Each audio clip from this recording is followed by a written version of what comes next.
Hello everyone, today we have something really special, a replica of the iconic Lotus 7. Known for its unique design and thrilling, raw driving experience, the Lotus 7, originally designed by Colin Chapman, was all about minimalism and performance, and this replica aims to capture that spirit, and we're here to see if it does. Let's first talk about design.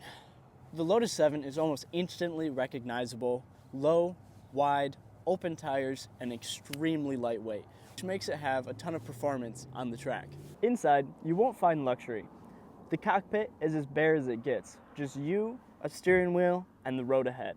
Now, let's talk performance. Under the hood is a 100 horsepower Ford 4-cylinder engine, which may not sound like a lot, but don't underestimate it, because in a car that weighs only 1,500 pounds, that's a recipe for fun. Because there's so little between you and the road, you feel every bump, every curve, and every gust of wind. Now, this car is currently for sale. You can find it on Facebook Marketplace or their Facebook, TGR Imports. So, enough of that yammering on. Let's take this thing for a spin.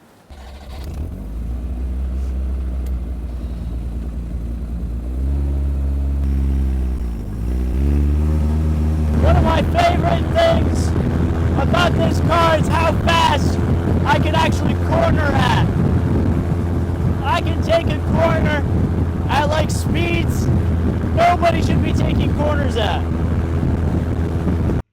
The amount of attention I get in this car is insane.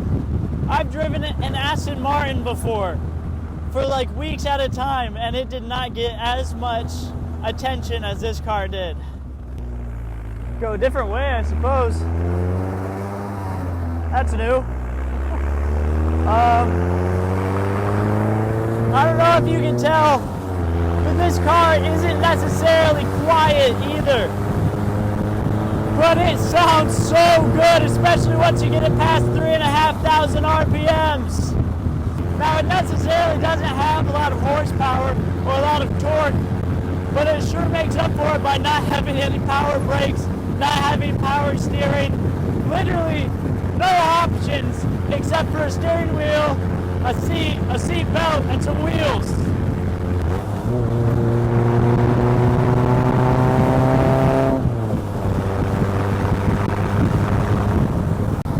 It's also like 55 degrees outside, and the only source of warmth that I'm getting is coming off of the engine that is like right in front of me.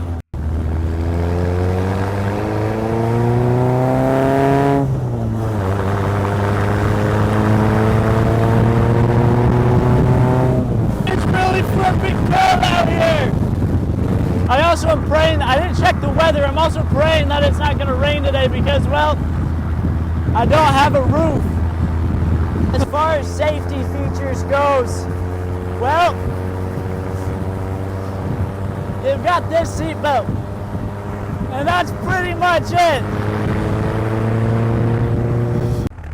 It might have power brakes. I may be wrong about the power brakes thing, I don't really know.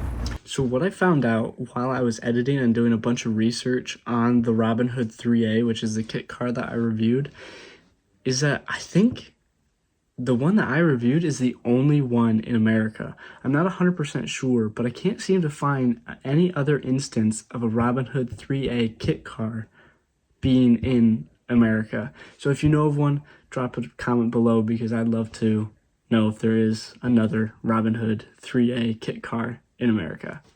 All right, back to it.